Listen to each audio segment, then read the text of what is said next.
in the lead as all roads lead to the upcoming local government elections. Mmusi Maimane's One South Africa movement is backing a cohort of 300 independent candidates. Maimane says the representatives of the candidates, about 15 associations, signed a pledge committing to deliver services if elected into power. He has been outspoken about corruption, calling on citizens to vote out those accused of corruption.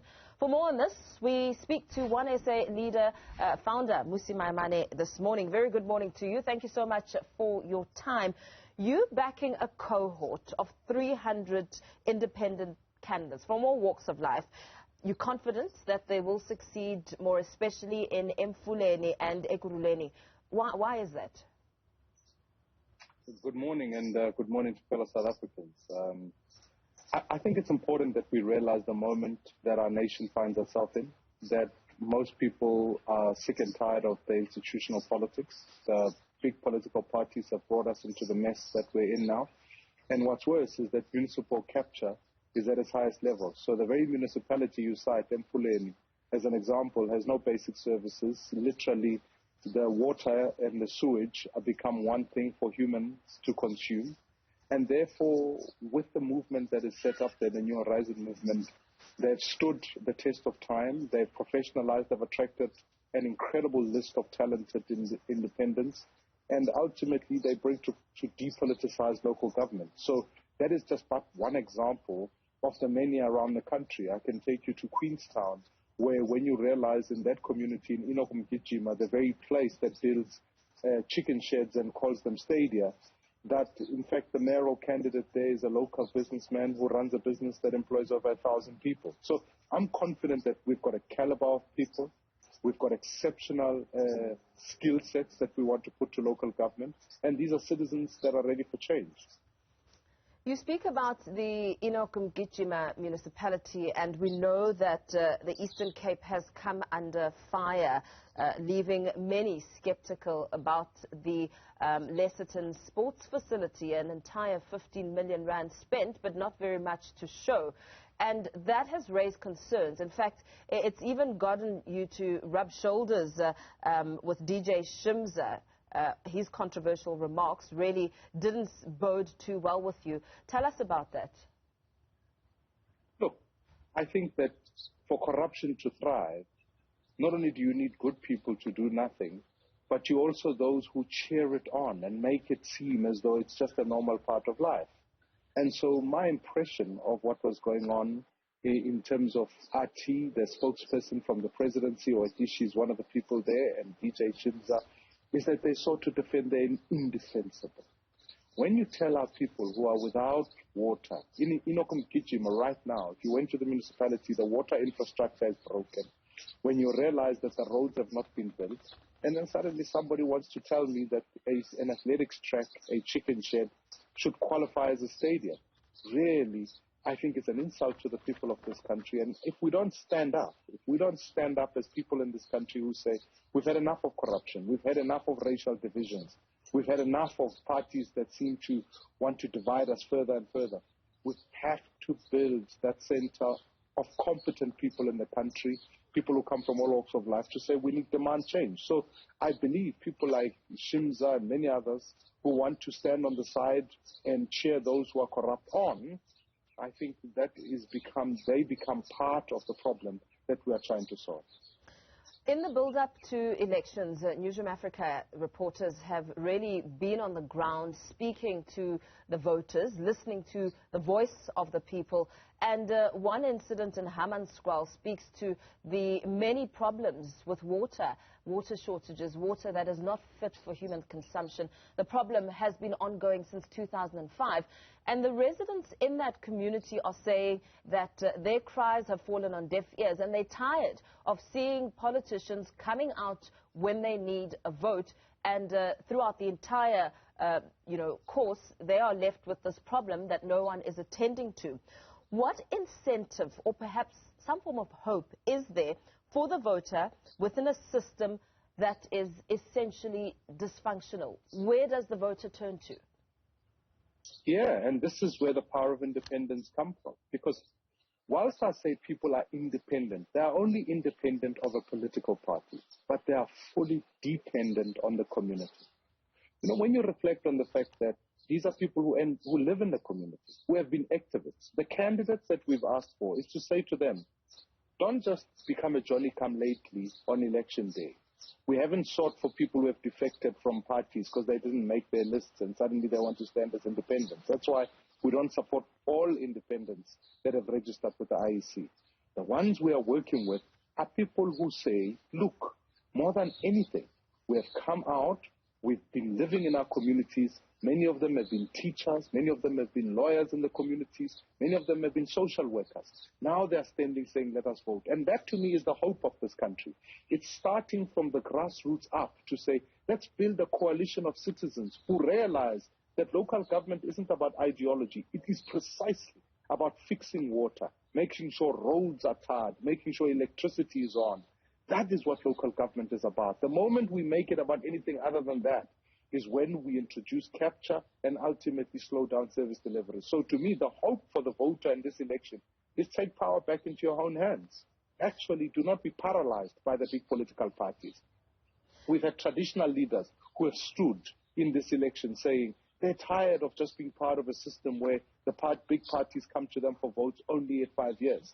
Now they're standing in their community saying, I want to represent the people in the legislature or the council there is. So I think to me, this is a journey that is renewing South Africa, reforming South Africa, and ultimately it's the only route to change when the people themselves take up the power. If we wait for the big political parties to change themselves and suddenly deliver, if they failed in 27 years, what is another 5 years going to do? Now, you've constantly spoken about the benefits of changing the country's electoral system. And at a time like this, where there are so many questions and people are really tired of really hearing the same story and not seeing much change, COVID-19 exacerbating the situation, how do you think changing the country's electoral system will help in the fight against corruption? Yeah, absolutely. The reason, we went with the New Nation movement last year to the cohort. That was a successful bid. And now the Constitutional Court has directed Parliament to reform the Electoral Act by 2022 June.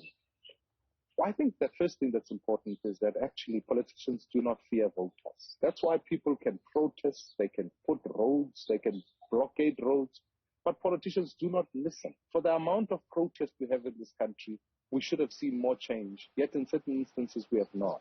People will burn tires today and then go back tomorrow and vote for the same party. So we've got to ensure that actually it's not about party politics. It's about a constituency-based model. So the first biggest win in this matter is that let's get to know who votes, not just for a person behind the party name. I'd like to know who directly voted for MP such and such so that we know who they are. Secondly, I think that when people are located in their constituencies, the Constitution of South Africa actually sets up that MPs have got what they call constituency offices, constituency allocations, but those funds end up being used for party political mobilization rather than helping people register for schooling, making sure that people are able to access hospitals and the competencies of national government. The third and most important is the question of accountability. We've all been observers of Zondo Commission, or the commission into the ANC, really, that's what we should call it. But the reality of it is that no one has been arrested and no one is going to be arrested so long as you are in the right faction of the president. So what we've got to ensure is to say to ourselves, if we can directly hold people accountable so that as a community you have the power to recall an MP who has been found in corruption, then the power is always in your hands. We can't be slanting slogans all the time saying Amandla Ngawethu, but in truth, Amandla Ngawe political party. The world cannot work like that. So we've got to reform the system to ensure accountability, transparency, and people directly to fear the voters. Those politicians don't do that. And it's part of a shift that President Mandela spoke about, President Motlanthe in his high-level panel report spoke about, and we've been advancing by putting a new law. And suddenly we can say to people, this is part of a movement in the country that will bring about the change we need. Lastly, imagine if we could be able to elect the president directly. Suddenly when he does a reshuffle, he doesn't have to think about his own secretary general or the party he comes from. Suddenly his only consideration are the people who have elected him. Because if he fails those people, it is the people who must remove him. And we are unique as South Africans in this regard. Only South Africa elects the president in the way that we have in the African continent. In the African continent, if you go to Malawi, Zimbabwe, Zambia, many other African states, many of them have a direct election of the president so that we can ensure that he or she is always accountable to the people.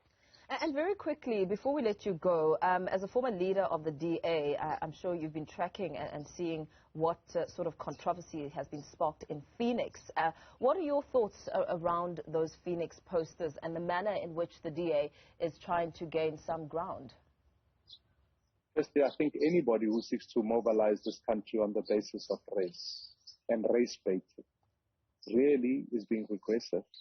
And we should all around here, citizens of this country, condemn that kind of action. It is unjustifiable whether it comes from the DA, the ANC, the EFF. It does not matter. Racism or racial mobilization does not belong in this country. Secondly, I struggle to understand why anyone who is dividing people between them and us and them and saying some are heroes and some are racist, who seeks to benefit from that sort of statement? Who is the actual voter who's going to vote for such a statement? And then thirdly, I'm battling to understand strategically what is then the issue at local government as it pertains to this issue when the very community of Phoenix will literally be protesting about electricity, about making sure they are safe in their streets. Here's a political party literally trying to divide them into heroes and racists. I battle to understand at its core. And I think even the nature of the apology is often indicative of the fact that what are we exactly apologizing for? That the matter created pro-public outrage, or in fact, that this is consistent with the DA that we said we could not be a part of, given the fact that it is seeking to focus entirely on minoritism rather than the very crucial project of a reconciled South Africa that works and benefits all citizens. That is a movement and what One South Africa stands for, and that's why I couldn't be there.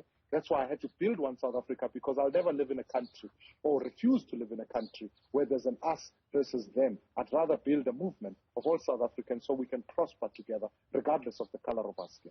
Very well. Thank you so much for your time and weighing in on that discussion. That was One SA founder and chief activist Mmusi Maimane speaking there about why he's backing a cohort of 300 independent candidates, and also some remarks on the Phoenix poster controversy.